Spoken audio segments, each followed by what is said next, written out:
Bem, boa tarde a todos e todas.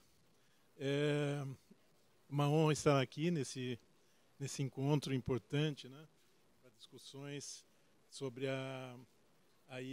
uma das narrativas mais poderosas hoje do planeta e talvez o maior desafio simbólico e político do Brasil contemporâneo. Este painel reúne vozes que, por caminhos diferentes, distintos, enfrentam esse desafio a partir do quê? Da educação, da ciência e da comunicação.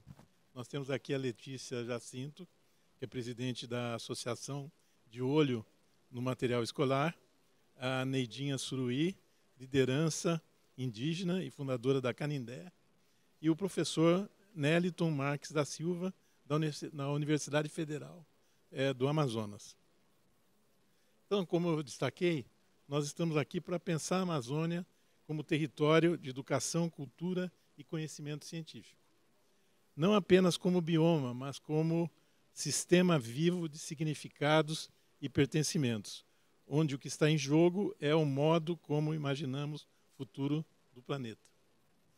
Bem, eu começo aqui então com a Letícia Jacinto, né, que tem questionado de forma corajosa as representações do campo e do agronegócio na educação brasileira. Letícia, quando olhamos para o que chega às salas de aula, para os livros didáticos, as imagens e os discursos sobre o campo, percebemos o quanto ainda há de estereótipos e reduções. Bem, uma primeira, vamos dizer, entrada, eu gostaria o seguinte, de que você, como uma protagonista importante hoje dessa questão, né, das representações, principalmente do agronegócio, dentro das representações em gerais, né, nos livros didáticos, contasse um pouco como é que foi, vamos dizer, aquilo que te indignou, que te maravilhou, né, e que levou você a essa atuação. Perfeito. Uma boa tarde a todos. Boa tarde a Paulo, ao professor, a Neidinha também, que está aqui com a gente, e a todo o público que nos ouve. Primeiro, a gente está falando aqui de novas economias, né? E não existe novas economias se não existem novas mentalidades. Então, trazer um painel de comunicação, de educação e de cultura, ele está totalmente interligado. É um ecossistema só. E ele está dentro ainda de um setor aqui produtivo. Então, que também tem essas responsabilidades, né? Então, a educação, ela abre competências, a cultura, ela gera pertencimento e a comunicação, ela transforma o conhecimento em impacto.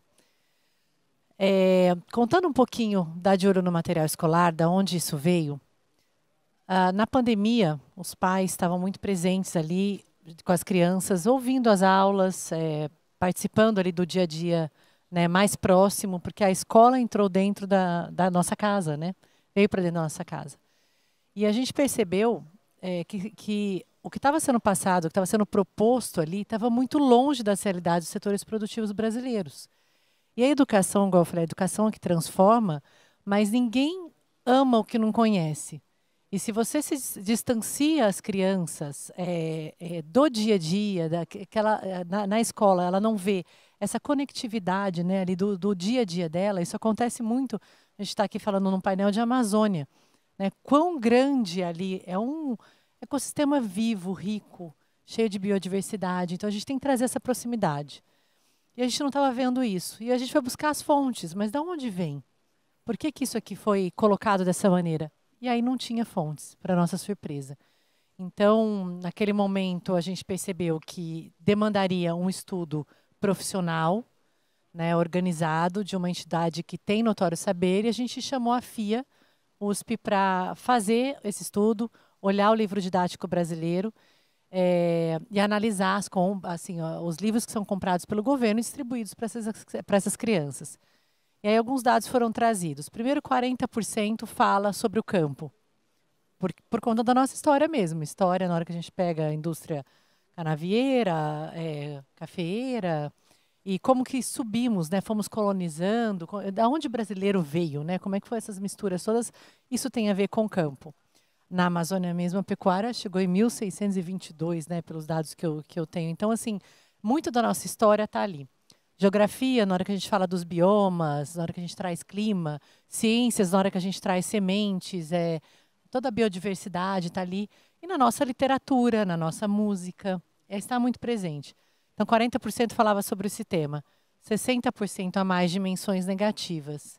E a gente tá bom, mas e qual é a fonte? Porque o problema não é trazer negativo ou positivo. Ninguém está aqui para defender algo que não seja real. Tem que, né, tá aberto ali, é a ciência. Somente 3,47% do material tem fontes científicas. Isso foi um dado trazido pela própria FIA USP.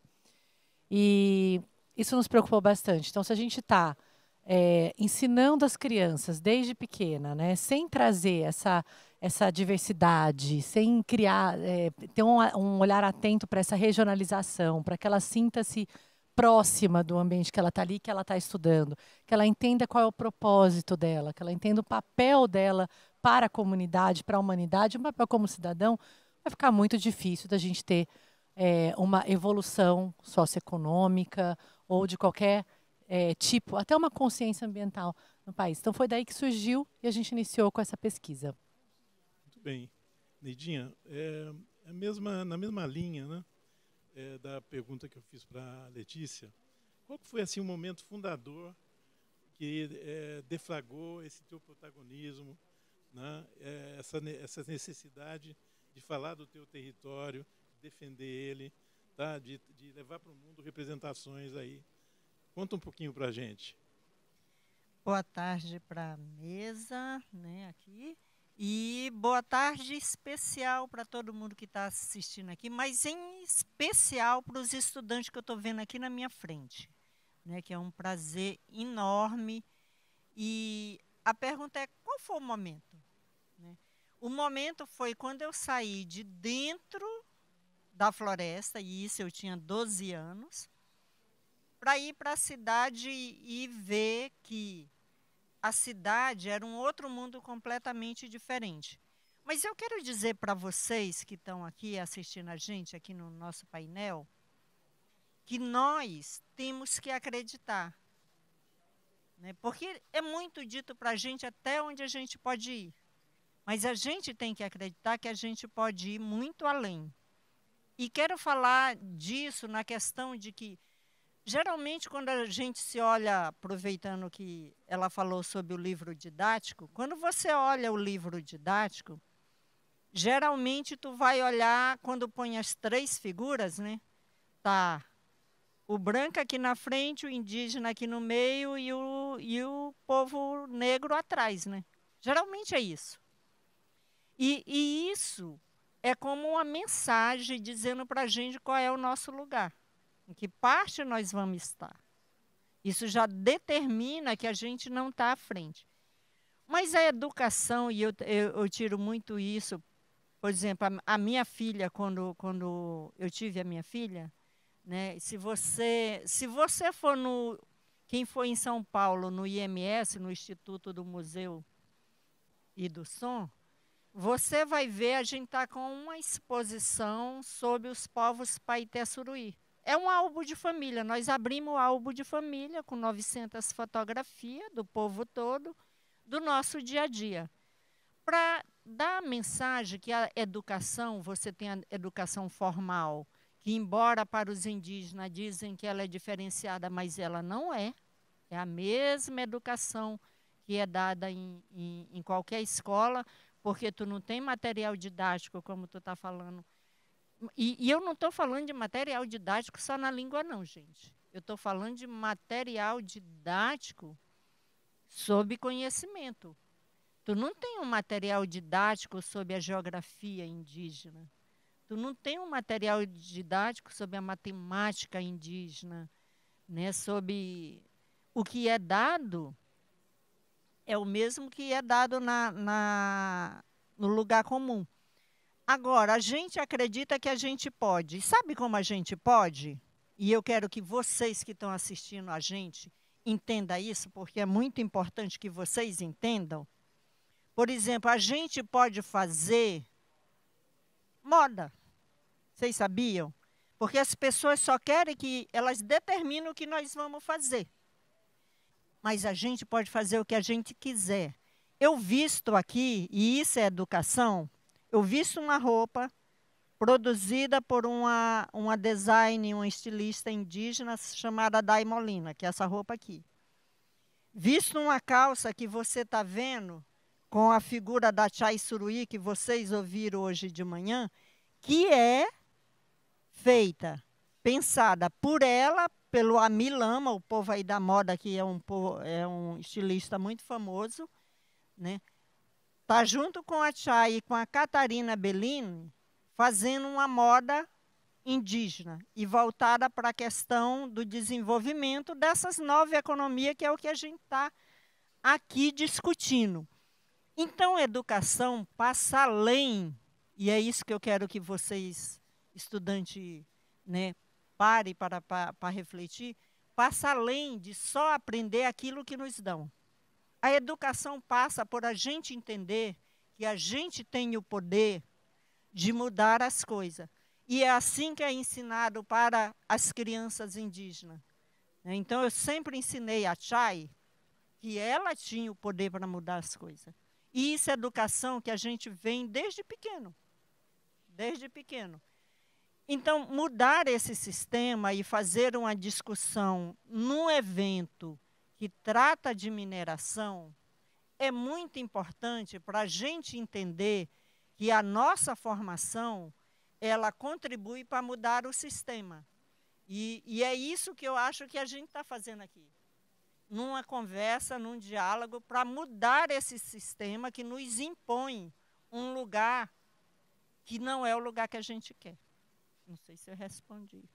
Claro que respondeu. Bem, eu queria perguntar aqui, principalmente para os estudantes, né? Se alguém sabe aqui o que é entomologia agrária. Tá? Porque a gente tem aqui uma autoridade nisso, que é o professor aí, Neliton Marques, né? Lá da Universidade Federal da Amazônia, né? Que vai... Neliton, se você puder começar também dizendo assim, como que começou, né, essa tua trajetória tão bonita, né? Esse momento mágico, assim, esse pontapé inicial, e falar um pouquinho também o que é o teu campo aí, né? Legal. Alô. Boa tarde. Esses estudantes maravilhosos que estão aqui na plateia. Boa tarde, Letícia. Boa tarde, Neidinha. Já estávamos juntos no outro evento. Paulo, eu nasci em Manaus, na cidade de Manaus, na Joaquim Nabuco, e minha mãe mandava eu comprar pão. Eu ia comprar pão, morava em frente ao Hospital Beneficente Portuguesa, e tinha um problema numa das plantas do hospital que sofreu o ataque de umas lagartas. E eu ia comprar o pão, trazia o pão dentro do saco, e aquilo me chamava a atenção, e eu ficava acocorado, vendo aquelas lagartas imensas, comendo, se alimentando de uma planta que produz uma flor branca, muito bonita, e me fascinava aquilo ali. Mas eu sabia que ali estava surgindo um entomologista. A entomologia é um campo da ciência voltada para o estudo, adivinha, de um bichinho que convive com vocês, tenho certeza, todo dia. Os insetos. Quem nunca conviveu com conviveu não. Quem já viu uma formiga, uma barata, uma mosca, uma borboleta. Então, eles fazem parte do nosso dia a dia. E ali eu comecei, sem querer, já despertar para o campo. Mal sabia que eu, né? E a minha trajetória é engraçado, porque eu seria ou arquiteto ou engenheiro agrônomo. Porque meu pai me colocou num escritório de arquitetura. Nedinha, tu chegaste na cidade aos 12. Eu, com 13 anos, daquela geração que o pai colocava o filho para aprender um ofício. Era isso, um ofício, vai aprender um ofício. E eu comecei como auxiliar do auxiliar de desenhista arquitetônico no escritório de arquitetura, de um arquiteto premiadíssimo, que usava elementos da floresta, a estética da floresta. Ele trazia isso, mineiro, que se apaixonou pela Amazônia.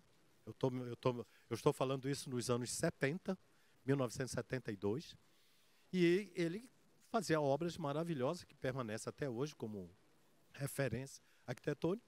E eu, a partir dali, quando eu faço a opção pela engenharia agronômica, talvez um pouco influenciado pelo meu pai, que era engenheiro agrônomo, resgato esse lado do olhar para a entomologia. E vou ser bolsista do Projeto Flora no Instituto Nacional de Pesquisas da Amazônia, em 1977. E pronto, caminho sem volta. A partir dali, toda a minha trajetória foi dentro do campo agronômico, do campo da ciência, no campo acadêmico. E nunca mais me afastei. Agora, tem um detalhe nesse processo, porque em 78, eu participava da militância no âmbito de uma organização que era a AMAPAM, Associação Amazonense de Proteção Ambiental, mas voltado para a parte da militância. E essa vertente também, ligado à dimensão ambiental, colou em mim.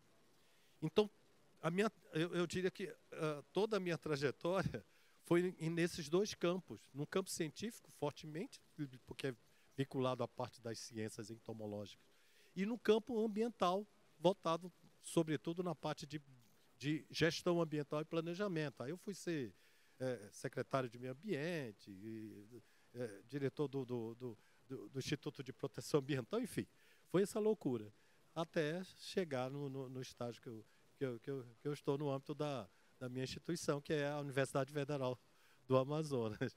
Então foi isso, Paulo, foi esse caminho sinuoso que nem o Rio Purus. Sim.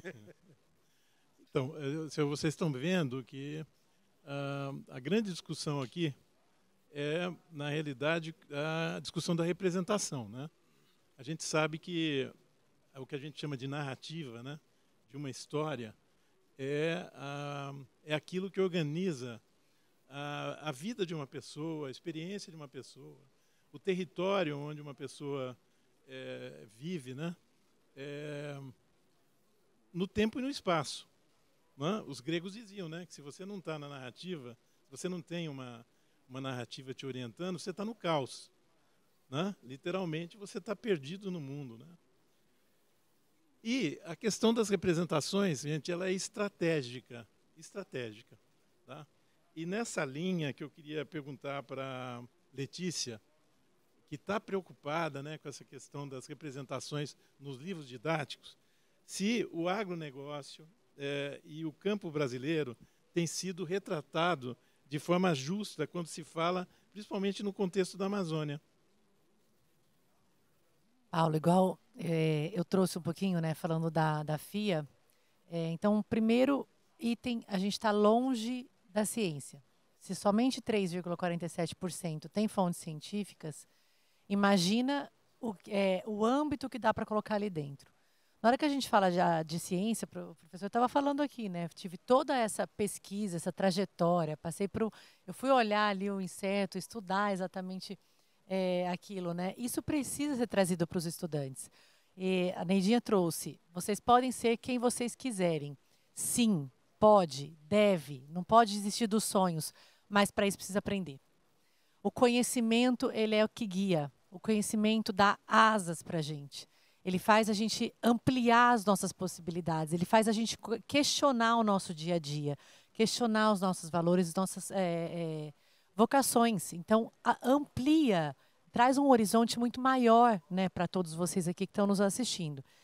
E então, o agronegócio, a gente começou por essa pesquisa dessa maneira, a gente falou, gente, mas cadê essa evolução dos últimos 50 anos? Por que isso está sendo trazido? Tem coisas trazidas aqui de 100 anos atrás.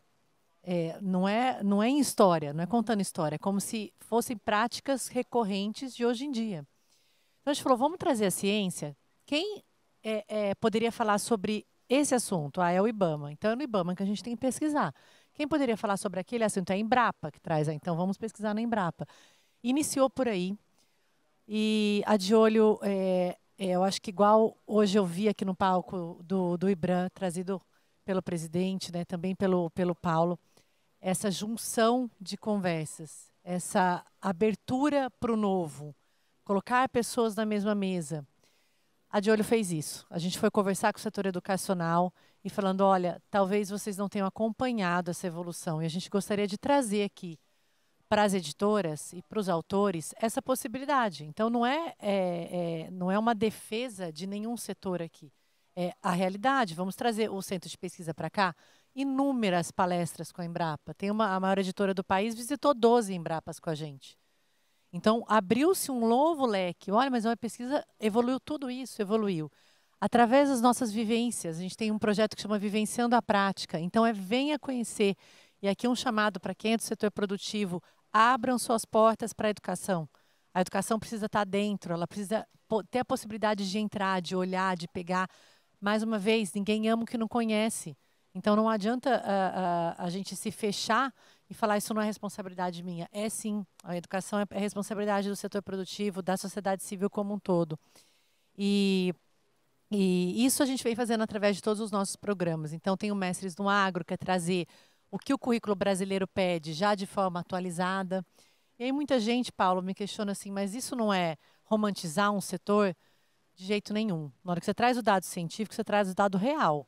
E aí você dá a oportunidade para aquele jovem partir do momento que estamos agora, não partir de lá de trás. E aí ele vai resolver os problemas atuais, os problemas verdadeiros, porque existem problemas, existem inúmeros problemas. E quem vai resolver isso? São esses jovens que estão nos assistindo aqui. A gente precisa que eles tenham ideias para resolver os desafios, tanto da preservação do meio ambiente, da sustentabilidade, né, da falta de estrutura que a gente tem. Você perguntou de Amazônia, né? E eu não sei, não queria me estender muito aqui, mas fazendo um paralelo a isso, quando eu fui chamada para vir falar nesse painel, eu falei, gente, eu estou tratando de educação no Brasil, das leis educacionais, da condução da formação de professores, da alfabetização, mas a gente existe milhares de Brasil, né, diferente. E aí, para isso, eu fui fazer uma pesquisa. Conversei com a Embrapa do Pará, conversei com professores da Universidade do Pará, da Universidade do Amazônia, conversei com a professora em comum nossa, né, amiga Isolena, que me trouxe esse amor, como é que a natureza ensina. Então, a gente precisa pensar nessa regionalização através dos planos nacionais municipais de educação e ter um olhar diferenciado, porque dá para fazer. Né? Esse conhecimento é necessário, mas a gente precisa estar de mãos dadas. Bem, Neidinha, você é a prova viva aí de uma pessoa que estabelece pontes, né? Eu acho que você foi homenageada aqui exatamente por isso, né? É uma pessoa que entende que diálogo, né, é por meio da razão, né? Por meio do logos, né? Como a Letícia está dizendo aqui, né? E você está trabalhando, vamos dizer, num ambiente que muitas vezes existem o quê? Controvérsias, que podem se transformar em crises, que podem se transformar em conflitos, né? Mas também que podem se transformar em consensos, né? Como que você transforma esse caldo aí, que parte, por exemplo, de controvérsias, né? Em convivência, em aprendizagem, a partir, vamos dizer, do olhar do teu território, da tua comunidade? Bom, como que a gente transforma? A Letícia está falando, é importante o conhecimento científico. Aí eu trago para agregar no que ela diz, que é importante o conhecimento científico, mas é importante o conhecimento tradicional. Os dois têm que andar juntos. E ser tratado os dois como ciência. Porque tem uma tendência a dizer, ciência é só o que o cientista lá colocou, que está lá na fonte do não sei o quê e do não sei o quê. Mas o conhecimento tradicional também é ciência. Também é ciência. E se você não respeita esses dois conhecimentos, você acaba, Paulo, tendo os livros didáticos com um olhar, como eu comecei a fala, onde o branco está na frente, o indígena está no meio e o preto está depois. Porque aí só vale para ti, e a maioria dos livros, gente, eles são escritos não por quem viveu, por quem domesticou, por exemplo, os indígenas domesticaram a mandioca, domesticaram um bocado de plantas, né? Não é escrito por eles. É escrito pelo não indígena, que foi lá e escreveu a partir do olhar dele, mas aí ele pega... Quer ver uma coisa? Tem um princípio ativo que se coloca no perfume, que é para garantir a fixação do perfume, que é do pau rosa, né? É isso aí, esse nome aí que ele está dizendo. Eu sou aqui lá do coisa, ele é o cientista. E aí, gente, eles só descobriram que ele fixava porque os indígenas já usavam para fixar cheiro, na cerâmica. O povo paité é ceramista. Então, tem um processo que se passa na cerâmica, na queima, que é uma folha, para a nossa cerâmica brilhar, né? E esse conhecimento também o não indígena, ele assume. Mas quando tu vai para os livros, isso não aparece. Porque os livros são escritos não pela comunidade, pelo povo da comunidade. É escrito por alguém que foi lá, que viu. Hoje em dia, que isso está tendo uma mudança. Hoje em dia, por exemplo, eu aconselho vocês a lerem Canção do Amor, que é um livro que a Chay publicou, que ela escreve. O pai dela escreveu 3 livros, mas vocês, infelizmente, está tudo em francês, então que é sobre como salvar o planeta, né? Mas tem um bocado de autores indígenas, autores pretos. Leiam Milton Santos, sabe? É importantíssimo começar a ler quem é a partir de nós, sabe? Da nossa referência, sabe? Enquanto povo, enquanto população. Leia o professor que pesquisa lá o inseto. Vocês sabiam que a pesquisa de inseto é uma das mais difíceis? As pessoas, quando falam em salvar a Cerrado, a Amazônia e todo canto, nunca falam dos insetos. E os insetos são importantíssimos, são bioindicadores de conservação, mas ninguém fala sobre isso, né? Por quê? Porque nos dão uma educação toda baseada numa forma colonizadora. E nós precisamos descolonizar as mentes. A gente precisa fazer isso, sabe? Se eu sou baiano, né, e estou aqui na Bahia, né, eu tenho que ler referências, autores e história que me levem ao meu lugar, do meu lugar. E muitas vezes eu sou obrigada a ler autores que não são do meu lugar. E eu não estou dizendo que não leia não, tá? Porque minha mãe me ensinou a ler e eu li de tudo, desde Machado de Assis, li Decameron, li Manchete, li Gibi, né? Eu lia tudo, aprendi a ler em tudo. Mas uma coisa eu aprendi, e isso a gente está conseguindo mudar agora, né? Principalmente nós da região amazônica, né? Que agora os nossos autores começam a ser reverenciados, né? A gente começa a estudar autores da Amazônia dentro da faculdade. Que não estudava antes, né? Agora a gente, sabe, é o nosso pessoal escrevendo. E aí sim, aí a gente se vê lá. A gente sai dessa educação colonial, né, para uma educação que está próxima de nós. A mesma coisa na comunicação, que até agora a gente nem tratou da comunicação, né, que o nosso tema aqui é educação, cultura e comunicação. Na comunicação, a gente começa a mudar, porque a gente é massacrado por uma comunicação colonial que vem de fora, que nos impõe como nós devemos nos vestir, como nós devemos nos portar, né? E nos impõe um modelo que muitas vezes não nos cabe, né? Porque a comunicação diz que o que é legal é se eu vestir tal coisa. Eu tenho a maior dificuldade, porque eu sou uma mulher pequenininha, aí quando eu vou comprar uma roupa, passa meio metro do meu pé, né? Porque não é feita, pensada para nós da Amazônia. Nós não somos um povo comprido, né? Nós somos um povo de estatura média. Não, mas tu é raro ter um caboclo do teu tamanho. Para com isso, tu sabe do que eu estou dizendo. É difícil pegar um cabocão desse tamanho aí. A gente tem né? Aí a gente tem dificuldade porque a comunicação diz para nós que a gente tem que se vestir que nem se veste o povo do sul-sudeste.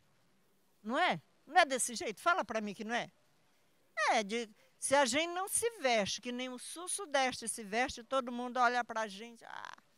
Esses dias eu achei muito legal quando a TV estava falando do brega, né, da disputa do brega, que era Belém e Recife, disputando o brega. É a primeira vez que a gente está saindo e a comunicação está olhando para a gente. E isso também é educação. E isso também é cultura. Né? Então, quando o baiano, né, ontem eu arrepiei, tá, Paulo e Letícia? Arrepiei lá quando foram entregar o prêmio lá. Era prêmio não, como era? Era transformar o Raul em baiano ontem. E aí, quando os filhos de Gandhi entrou, gente, eu me arrepiei. Por quê? Porque isso é cultura do povo baiano, é cultura brasileira. Então, isso é a gente se reconhecer enquanto a pessoa do local, enquanto identidade. Tenho certeza que os baianos estavam orgulhosíssimos ontem. Então, eu acho que a gente tem que unir, voltando, o conhecimento tradicional com o conhecimento científico. Eu acho que aí sim, aí a gente avança. Bem, pegando aí o gancho, então, e passando, né, para a questão da ciência, professor Neliton, né? A gente vê, né, que a Amazônia ela produz um conhecimento extraordinário há décadas. Né? Décadas e décadas sobre o que? Biodiversidade, energia limpa, biodiversidade, bioeconomia. Dentro dessa ideia, né, de produção constante, orgânica, você me contou uma história que eu acho que a partir dessa história a gente pode começar a pensar na contribuição mesmo dessa ciência para a região, tá? E também dar essa importância e a singularidade para essa ciência produzida na região, que é a história, viu, gente, dos bagrinhos. Tá? Então, o professor vai contar aqui a história dos bagrinhos, vocês vão ver como que isso é importante para exemplificar. Vamos lá, professor. Paulo, a gente tem um grande desafio na Amazônia. Todos nós sabemos, o bioma Amazônia ocupa mais de 2/3 do território brasileiro. Nós estamos falando aí de mais de 5 milhões de quilômetros quadrados. O território do Brasil todo são 8 milhões. Né? Mas a gente vive esse diferencial. Como pode um bioma tão grande, tão gigantesco, com um esforço de pesquisa tão pequeno? Temos instituições centenárias. Museu Geld, a minha instituição, ela foi criada já como universidade, inclusive está no livro Guinness. A primeira universidade no Brasil é a Universidade do Amazonas, Federal do Amazonas, porque ela foi criada em 1909 já como universidade, não como escolas isoladas de nível superior, são bem anteriores. Museu Geld, 1860, 1866, portanto, instituições centenárias.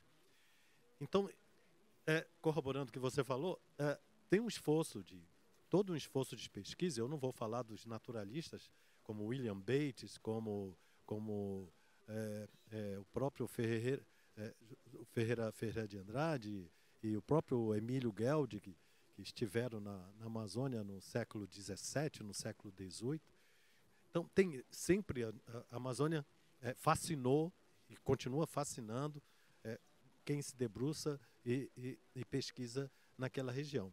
Um fato curioso é, nesse esforço de pesquisa, vocês sabem, a Amazônia tem várias barreiras, vários reservatórios, hidrelétricas, e na construção de uma hidrelétrica, inevitavelmente você precisa construir as barragens para que possa reter a água e gerar a energia com as turbinas. E você, ao interromper, ao construir uma barragem desse porte, inevitavelmente você está comprometendo, por exemplo, toda a atividade migratória de vários grupos de peixe. E entre esses grupos nós temos os bagres.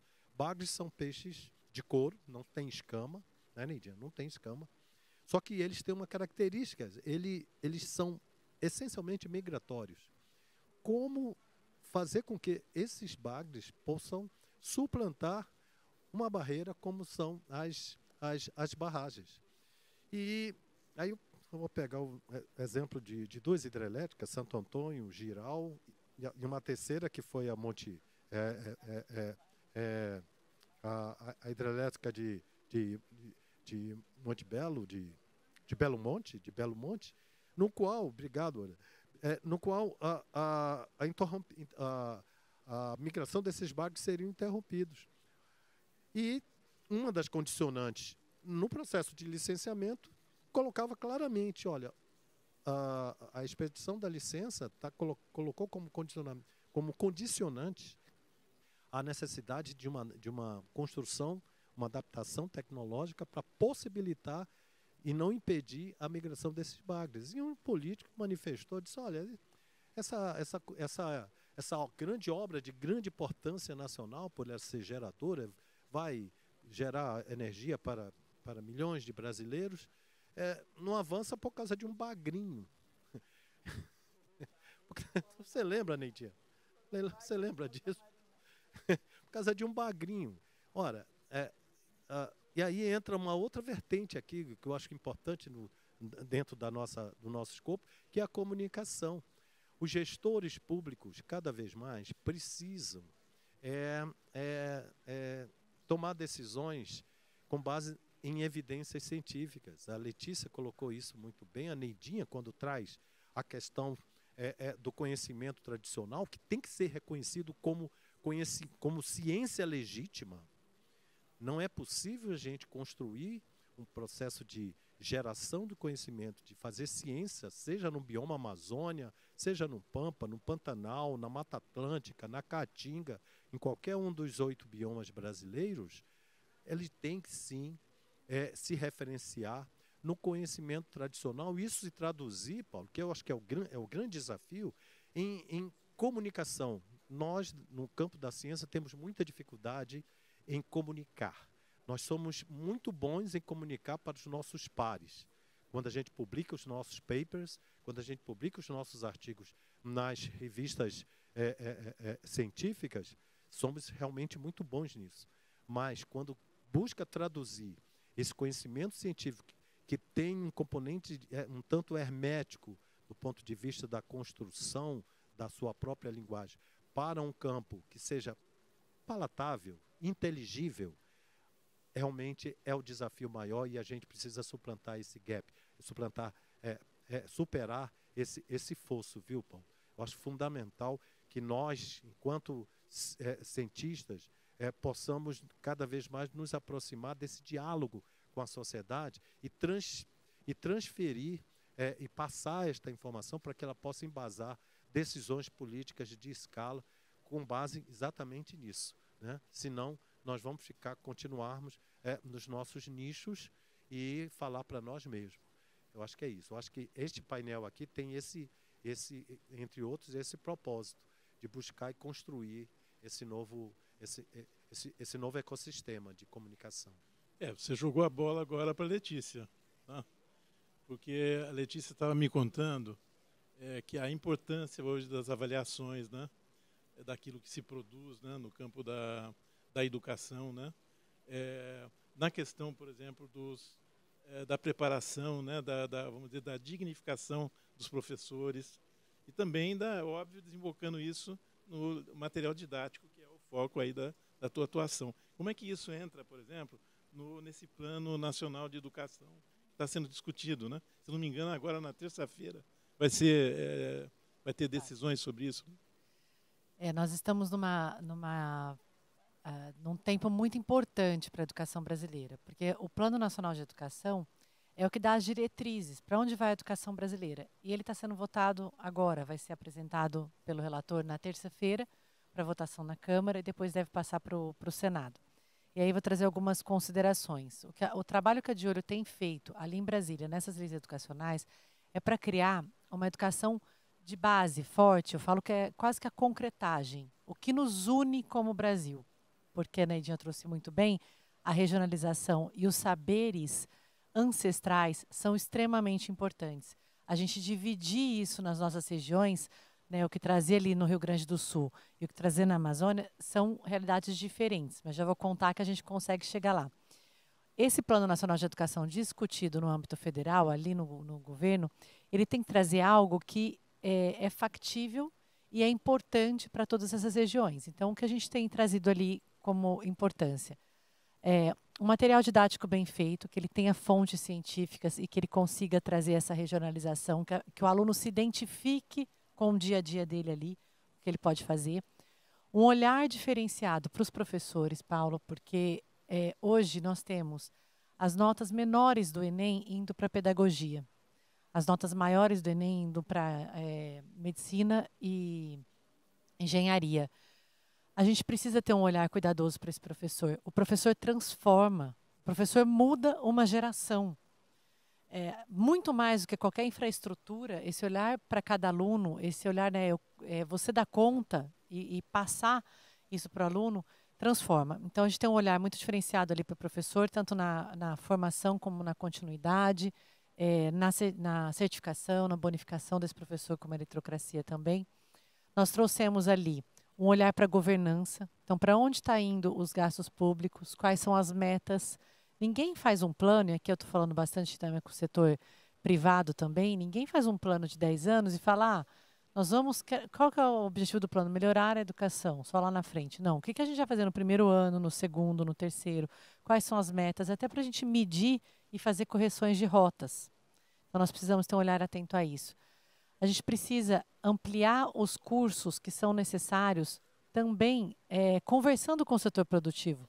Porque o que a gente vê é a abertura de cursos aí que depois esse aluno não se coloca no mercado de trabalho. Ele não tem oportunidade. Então, a gente precisa trazer quais os cursos são necessários. A gente está falando de inteligência artificial aqui, inovação, novas economias. Né? O que vai demandar desse profissional no futuro para que a gente adeque isso, essa abertura de cursos. Então, tem vários temas que a gente está colocando ali. E aí eu vou trazer para as duas falas aqui. Na hora que a Neidinha fala, né, eu preciso desse olhar, dos saberes ancestrais, dessa biodiversidade, dá para ser feito. A gente traz o Plano Nacional de Educação como base sólida do caminhar para o Brasil. E na hora que a gente trata de plano municipal, aí aquele olhar diferenciado do que a gente vai trazer ali com as dificuldades e com as oportunidades que a gente tem naquele local. Na De Olho, a gente tem um programa que chama Educa Município. E ele foi feito exatamente para isso. Conversar com cada prefeitura, mas quem conversa é quem está ali local. Né? Não adianta a gente ditar a regra de São Paulo para o norte, a gente ditar a regra de São Paulo para o sul. O que nos une, sim, mas a gente precisa de ter esse olhar regionalizado. E para isso, através do Educa Município, a gente treina porta-vozes de cada local desse país. Então, nós temos muitos associados na região amazônica. E para que eles conversem e ajudem na alfabetização e ajudem nesse caminhar. E também nós temos o painel o Olhar Edu, que traz um pouco, né, da que a gente falou aqui de comunicação, é uma transparência de como é que esses municípios se encontram. Hoje nós temos mais de 100 bases de dados dentro do MEC. Nós temos mais PISA, PIRLS e TIMSS, que são avaliações internacionais também que tem na educação aqui. Gente, isso daí é tão grande, ninguém consegue enxergar o que tem embaixo. E se a população não estiver vendo isso, se os gestores não tiverem clareza ali do que está, como é que está o município dele, como é que está o entorno, Será que o meu está melhor ou pior? Será que eu posso conversar aqui e ver o que o vizinho fez? Nas mesmas condições aqui de dinheiro, de infraestrutura que eu tenho, né? Se comparar e também trazendo esses dados analisados para poder prosseguir. E a comunicação, ela é isso, ela começa dentro da escola. Uma criança que fica dos 7 aos 17, ouvindo mal por exemplo, da região, ou tem essa percepção que a Neidinha trouxe, né? Sempre o atraso ou colocações de imagem não reais, que não retratam realmente o brasileiro, toda esse conglomerado do Brasil, né? Ela não vai conseguir defender isso depois dos 17. Ela se forma e né, aquilo ali ficou 10 anos ali sendo martelado. Então, primeiro, atenção à ciência dentro do material, e não só, né, a ciência, a pesquisa, e também esse olhar especial para cada local desse país, para a gente trazer a cultura, para a gente trazer tudo isso que vem junto. E também um olhar 360 para a estrutura educacional. É a única que consegue fazer a gente dar um passo socioeconômico, né? A gente transformar o país através da educação. Bem, nós estamos falando aqui de representações justas, né? E dentro disso, dentro dessa visão que a Neidinha tem colaborado muito, né, do diálogo, né, de ser ponte, né, para isso, né?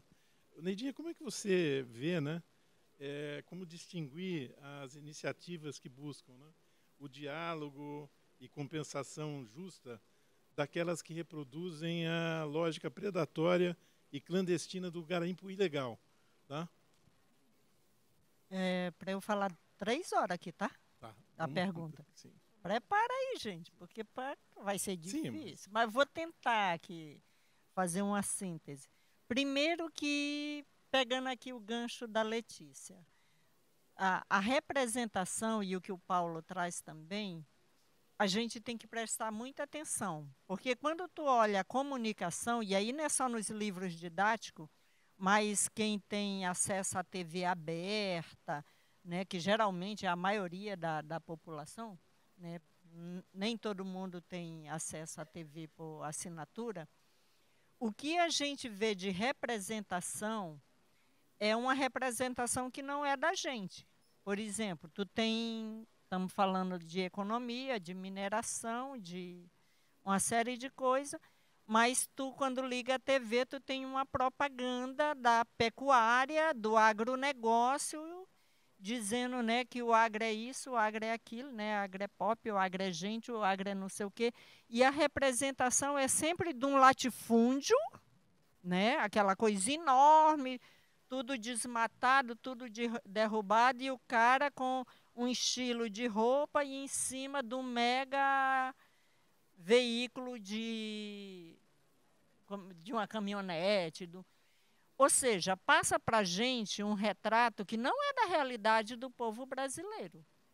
E quando a gente pensa, Paulo, essas pontes entre, pegando aqui para a questão da mineração, por exemplo, quando tu vê a propaganda da mineração, tu só vê a propaganda do que é bom, não é verdade?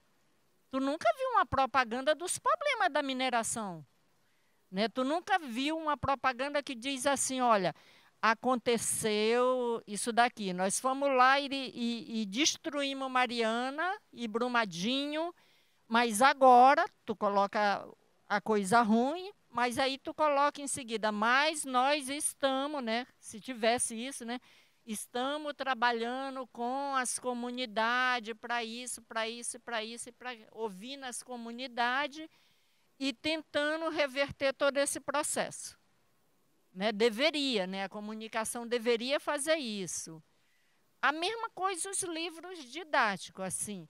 Os livros didáticos não colocam os dois olhares. Ou coloca só o olhar da desgraça, teve a desgraça, morreu e não sei o quê, ou então só coloca o lado bom. Porque nós construímos não sei quantas casas, né, com saneamento básico, com energia, com não sei o quê. Tá legal, tu construiu a casa com saneamento básico de tijolo, com energia, mas o povo que morava na palafita, amigo, Quando ele não tinha dinheiro para comprar a carne, a proteína, ele ia lá no rio e pescava o peixe e comia, não era? Ele não ficava com fome. Aí, pegando aqui o gancho do Nelito com o negócio dos bagre e das hidrelétricas. Em Rondônia, que são as hidrelétricas, que é lá do meu estado que ele citou, também construíram casa para alocar as pessoas, só que as pessoas não ficaram lá. E por que elas não ficaram lá? Viraram lugar fantasma, como a maioria é assim. Porque não é só construir casa. E aí você entender como funciona a cultura local é muito importante. Porque também tu tem uma ligação com o espaço, com o local, com a tua necessidade de alimentação. E aí a gente fazer essa ponte, né, que liga, né, se abrir para o diálogo, é aquilo que eu disse cedo. É difícil a gente fazer. Mas a gente começa a fazer isso aqui no IBRAM, né? Eu vejo assim, o IBRAM começa a fazer isso, que é abrir para essa conversa, que a gente possa dizer, olha, aqui a gente possa entender até o que é garimpo ilegal, porque as pessoas não sabem o que é, e o que é mineração. Há uma confusão do que seja garimpo e o que seja mineração, né? Se a gente consegue, a partir dos livros didáticos, e aí concordo com a Letícia, com as fontes e tudo, olha, mineração é isso, isso, isso. Garimpo ilegal é isso e isso. E como é que nós, população, nós, sociedade, nós, universidade, porque é isso, a gente precisa, né, ouvir todos os campos. Como nós podemos achar uma saída, né, que fortaleça as comunidades locais, né, que fortaleça a economia e que dê para o Brasil, né, um outro olhar para quem olha para a gente de fora, opa, eles estão tentando, ainda não conseguiram, porque a gente está tentando, né? Não pode achar que a gente já conseguiu. Eles estão tentando e a gente pode realmente mudar essa situação. Bem, eu vou fazer uma pergunta para a Letícia, porque eu acho que tem uma... Letícia, como é que a gente pode quebrar essa lógica dos protetores versus os vilões, né? Como é que a gente sai dessa armadilha? É através da ciência, né? Não é através dos achismos, é através do conhecimento de causa, é através desse respeito à cultura e à particularidade, à história de cada um, e através dos dados científicos. Na hora que a gente traz contra dados, não há argumentos. A gente tem que olhar aquilo para a gente ter noção real do problema. E a gente parar de conversar de costas. A gente precisa conversar de frente, né? Olho no olho. É uma conexão. O que a gente fez com as editoras? Foi sentar junto, era um setor diferente. Mas, olha, vocês talvez não conheçam o que a gente está colocando. Então, vem conhecer. A gente está chamando, abrindo as portas, para que vocês venham conhecer, venham pegar, venham ajudar, venham ver o que isso aqui evoluiu. E também venham ver os problemas, porque quem vai resolver é esse aluno que está aí na ponta, e a gente precisa de gente que resolva problemas. Nós estamos num ponto importante no Brasil que a gente ainda tem o bônus demográfico, né? Um crescimento da população ativa, mas a curva já está virando. Em 10 anos, a gente tem uma população idosa e jovens maior do que uma população ativa, produzindo. Então, ou a gente muda, melhora essa produtividade, vai melhorar como, gente? Com o conhecimento. Vai melhorar como? Trazendo a ciência, trazendo onde a gente está. Porque essa população ativa daqui a 10 anos vai ter que resolver o problema de muitos. Senão a gente vai ter um problema econômico. Então, Paulo, o que eu vejo é que, assim, a gente está falando aqui de comunicação, né? A comunicação ela tem que estar dentro de sala de aula. A gente tem que trazer essa grandeza brasileira. A gente tem que unir esse povo em prol das grandes causas.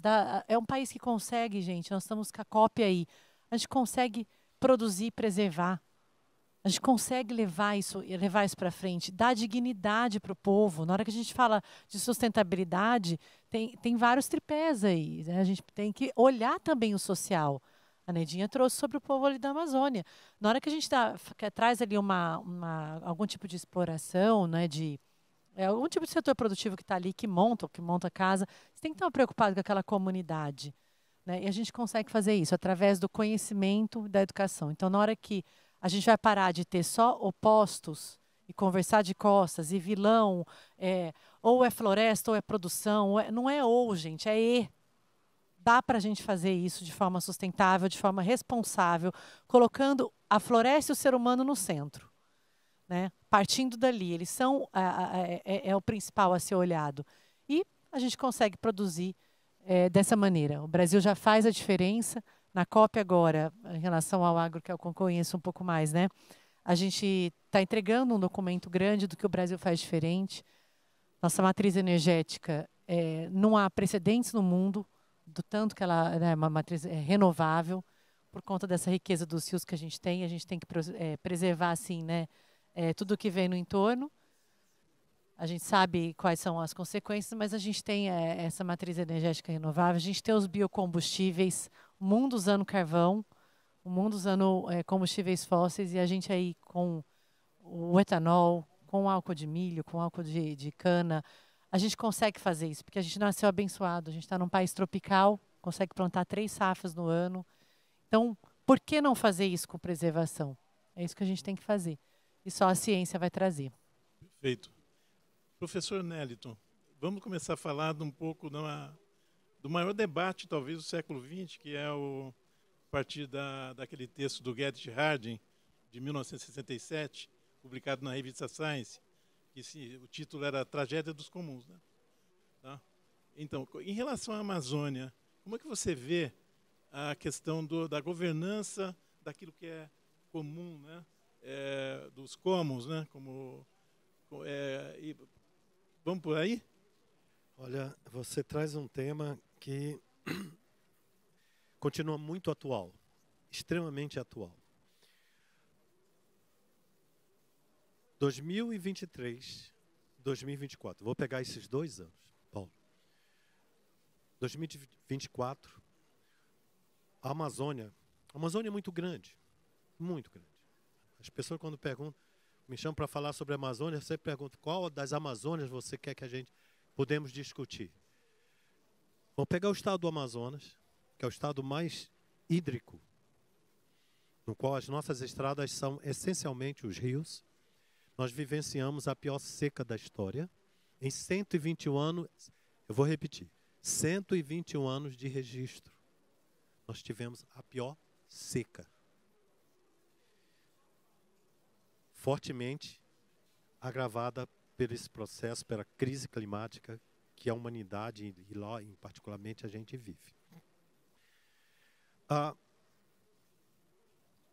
Isso afetou e está afetando o cotidiano das populações ribeirinhas, das populações tradicionais e dos povos originários, que de uma hora para outra se viram privados de acessar os recursos que fazem parte da sua vida, Neidinha, do seu cotidiano, do seu dia a dia.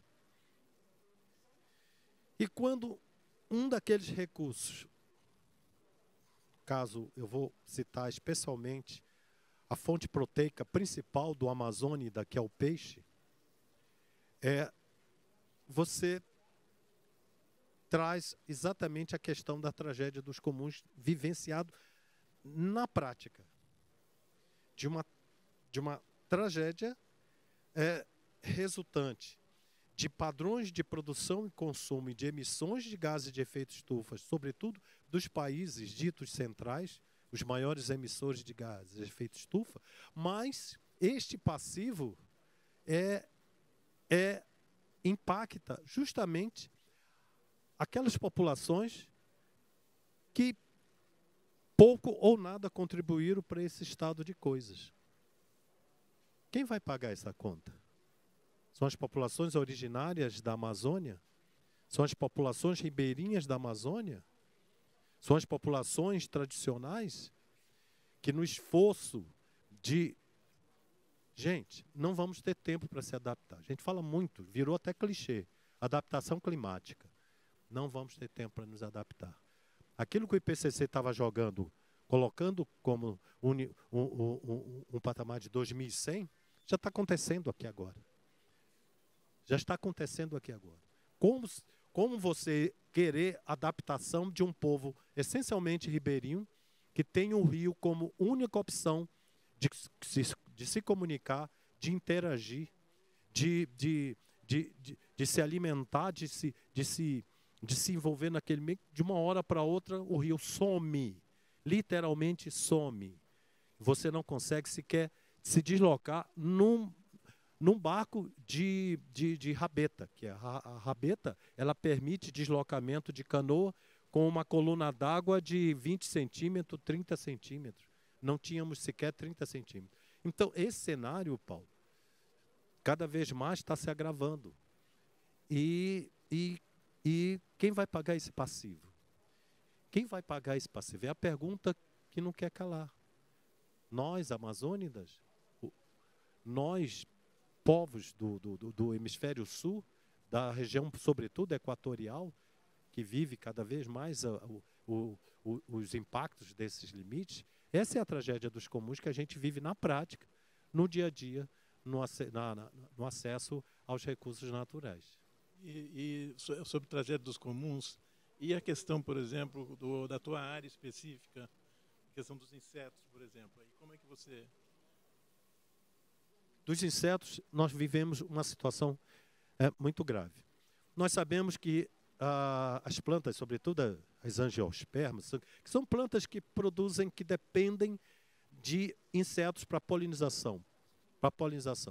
Existe uma árvore na Amazônia que é a castanheira.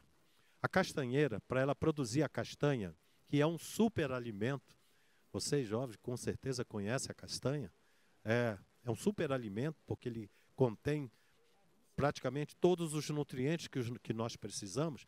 Esta castanheira, ela depende de uma vespa, um maribundo, caba, depende do lugar do Brasil. Ela tem vários nomes, que é a mamangava. Neidinha sabe do que eu estou falando. É um inseto que tem uma capacidade limitada de autonomia de voo. Pois bem, esse processo de desmatamento que leva ao isolamento das castanheiras está comprometendo, por exemplo, a sobrevivência deste polinizador importantíssimo do ponto de vista alimentar no processo de polinização. Porque quando a gente fala polinização, a gente se lembra só das abelhas. As abelhas, sim, estão sendo impactadas. Os inimigos naturais, sobretudo os parasitoides, que são aquelas vespinhas pequenininhas que colocam o ovo dentro do ovo da praga que ataca a soja, que ataca o milho, que ataca outras plantas cultivadas, estão sendo impactadas por esses eventos extremos. Então, veja que nós estamos vivendo cada vez mais, Letícia, uma situação de crise climática no qual o bioma Amazônia, e eu tenho certeza que isso está afetando a todos os biomas brasileiros, mas nós aqui, o nosso foco é a Amazônia, e eu falo como professor da universidade, cientista da Amazônia, é algo extremamente preocupante. Emergência e adaptação é uma agenda que eu espero que na COP, lá em Belém, possamos de fato discutir isso, mas vivenciando e trazendo situações concretas e buscando soluções que devem ser construídas no coletivo. Ouvindo, dialogando com todos os segmentos que vivem a crise climática, sobretudo numa região da maior importância, da maior centralidade do ponto quando se pensa na crise climática planetária. Neidinha, vamos lá, né? Estamos quase chegando já no final do nosso painel aqui, né? Bem, vamos falar um pouco das mulheres indígenas, né? Como é que elas estão redesenhando a questão da liderança, né? Em relação à defesa do seu território, em relação à transformação dessas representações que você bem citou aqui, né? E como é que vocês têm visto isso? Como é que você tem visto esse redesenho, né, dessa liderança, mas especificamente também no campo da educação. Como é que vocês atuam como mulheres na educação das suas crianças indígenas ali? Bom, antes de falar das mulheres indígenas na educação, eu quero voltar à pergunta que tu fizeste, a Letícia, que eu acho importantíssima, que é a questão como sair do vilão e do mocinho. Isso. Né? Que eu acho importante essa discussão, porque eu acho que a gente só vai sair daí quando a gente entender que nós somos diferentes. Nós somos diferentes. Né? Comunidade é diferente do empresário, nós somos diferentes. Né? Mas que a gente precisa, na nossa diferença, né, entender como é que nós vamos conseguir o equilíbrio. Né? Como é que nós vamos, né, aqui, né, na nossa diferença, fazer ações que beneficiem a todos e não só a um, não só um lado. Né? Quando a gente... Eu aconselho vocês a assistirem um filme que é um filme sobre a minha luta, se chama O Território. Está na Disney Plus. Assistam. Porque quando a gente fez o filme, uma das coisas que a gente disse era de que não queríamos ser vistos como heróis, mas nós queríamos que a realidade fosse colocada como ela era. Como ela era. O nosso olhar e o olhar do grileiro, do invasor da terra indígena. Para que as pessoas refletissem como a gente sair daquela confusão enorme que ataca todos nós, prejudica todos nós, né? Assistam, vocês vão entender como é bom buscar o equilíbrio nas diferenças. Agora, na questão das mulheres, na educação, a gente educa nossos filhos desde pequeno. Né? Desde pequeno, a gente leva o filho para a roça, a gente leva o filho para onde nós vamos. Né? Você vai me ver com a Chaya aqui, meus outros filhos, se você for olhar os álbuns de família, em tudo quanto é canto, porque a gente acha e acredita, né, que a formação tem que vir dali da nossa casa. É da nossa casa. Eu não posso passar para o professor uma responsabilidade que é minha. E o professor não vai saber ensinar para o meu filho como que é reconhecer um cheiro de um caititu, um cheiro de um queixada, um cheiro da anta, como é que, né? Não vai. Eu vou saber, eu vou ensinar. E assim a gente ensina os filhos. Quando tu falaste do que teu pai te colocou lá, me lembrei do meu pai. Quando eu fui para a cidade, meu pai disse, você vai trabalhar, porque você tem que aprender uma profissão. Uma profissão aí nesse mundo aí. Né? E aí eu fui trabalhar ele tinha um amigo que tinha uma coisa de fotografia e me colocou lá. Aí eu fui aprender naquela época como era que eu deixava todo mundo lindo, ainda não existia Photoshop, né? Como era que eu deixava todo mundo sem ruga, sem mancha, então a minha função lá era pegar os negativos e deixar todo mundo lindo sem nenhuma ruguinha, sem nenhuma manchinha. E com isso eu aprendi a pintar. Então hoje eu pinto, né? Eu pinto óleo sob tela, pinto uma série de coisas. Mas eu aprendi ali porque meu pai achava que a gente tinha que ter uma profissão. Então, as mulheres indígenas, elas ensinam e passam a sua cultura para os seus filhos. Porque isso elas não vão ter na escola. Elas passam para os seus filhos que eles têm que respeitar os mais velhos. Porque hoje é um grande problema, gente. Tem um monte de gente que acha que não precisa respeitar os mais velhos. Você tem um monte de problema nas escolas, porque você vê atacando os professores na escola. E isso é um pouco um reflexo do que vem lá da tua base, que não te ensina a respeitar quem é o mais velho. A gente aprende a respeitar quem são os nossos mestres. Sabe? E isso é ensinado. Então, isso é muito importante, que esse ensinamento venha. E como, bem rapidinho, uma coisa que a Letícia colocou, que eu acho que é muito importante, que a gente tem que lutar, todos nós, estudantes, povo da mineração, todo mundo, é que a gente tem que valorizar mais os professores, e isso passa por salário. Por que que hoje ninguém quer estudar para ser professor? Ninguém quer estudar para ser professor, porque vai ganhar mal. Mas eu quero estudar para ser médico porque eu vou ganhar bem. Ah, eu estudando para ser médico, eu vou ter emprego e vou ganhar bem. Se eu for engenheiro, não sei o quê, eu vou ganhar bem. Com a nova tecnologia agora de IA e não sei o quê, eu vou estudar para isso, porque eu vou... Então, o tempo todo, os professores estão sendo desvalorizados, mas, no entanto, são os professores que formam todo mundo. Então, uma das coisas na educação, na luta pela educação, eu acho que tem que ser da valorização dos professores.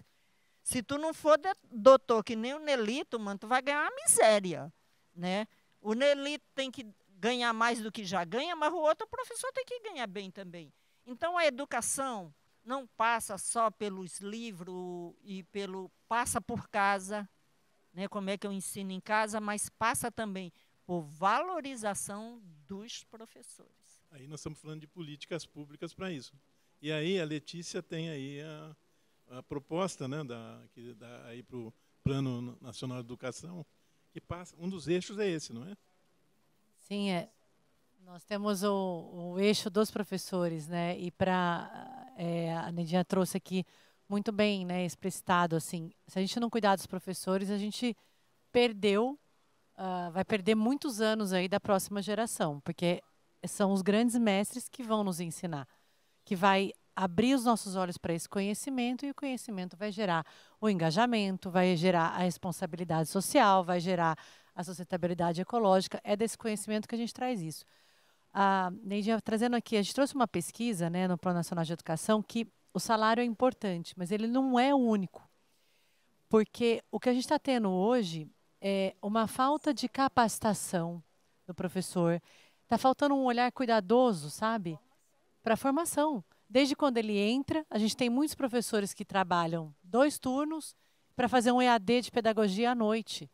Que jeito que ele vai ensinar, se ele não tem possibilidade ali de trazer livros e de fazer, ter a prática, né? Como é que você joga um professor dentro de sala de aula? É fácil, né, professor? Depois aparecer com 60 moleques lá, 30 de manhã, 30 à tarde, né? Você tem que ensinar essa didática, você tem que ter um olhar antes, durante nessa formação continuada e depois. Então, a remuneração é importante, mas a valorização do professor, essa educação continuada. E a gente traz uma proposta para o plano também, de uma certificação, né, para quem vai entrar na pedagogia, fazer essa certificação, e também de uma valorização financeira mediante o quê? O resultado da aprendizagem. Pensa numa coisa, tem muitos pilares que moldam a educação. Tem a infraestrutura da escola, tem ali as avaliações, tem o material didático que a gente falou bastante aqui, mas a educação serve para quê? Para o aluno aprender. Isso parece tão óbvio, gente, mas não é tão óbvio nas leis educacionais. Então, o aluno tem que sair de lá sabendo ler, escrever. Desse jeito ele vai poder ser quem ele quiser. Vai voltar na primeira conversa que a Neidinha trouxe aqui, dos sonhos, de realizar o que vocês bem entenderem, né? De vocês trazerem liberdade intelectual, né? Poder opinar, poder contrapor, poder discutir assuntos que são tão importantes para o futuro do país. Então, a De Olho tem trazido isso, e o olhar diferenciado para o professor é muito importante. Só emenda, porque a gente já está terminando. Como que o nosso público aqui pode acessar De Olho, né? Tem lá uma agroteca, não é isso? Ah, sim. Uma das informações, né, que a gente estava trocando hoje de ideia, e o professor trouxe isso, que a ciência muitas vezes fica longe do público em geral. E aí não conversa. E aí a gente não fica sabendo o que está sendo feito na ciência para poder também aplicar aqui. E vice-versa. E não tem essa valorização também da sociedade civil à pesquisa. E aí paga-se pouco, vai pouco recurso. E a gente, a De Olho, ela traduz, não é a gente que escreve, mas a gente ajuda as instituições como Embrapa, IZ, IAC, Instituto de Pesquisas de longa data, a traduzir para a realidade da sociedade brasileira. Então, através da nossa agroteca, a gente trouxe ali um monte de material, tem 500 materiais, todos com as fontes, viu, gente? Fontes públicas, fontes acessíveis, atualizado. E quem faz a curadoria disso tudo é a USP, então é a Exalc. Tem muito material lá. Eu acredito que todos os setores deveriam fazer isso, traduzir. Enquanto a população, a sociedade civil inteira não entender do que a gente está falando aqui em cima, não vai adiantar, não vai ajudar. Então, a Agroteca tem isso, tem lá. Colocar a Agroteca no Google já consegue entrar.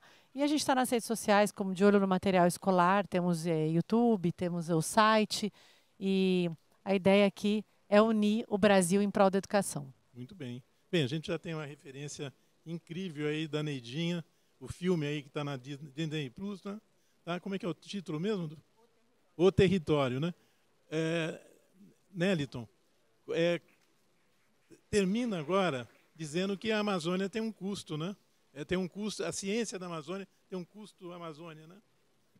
E a gente encerra, então. Mas é muito interessante isso que eu... Tem sim.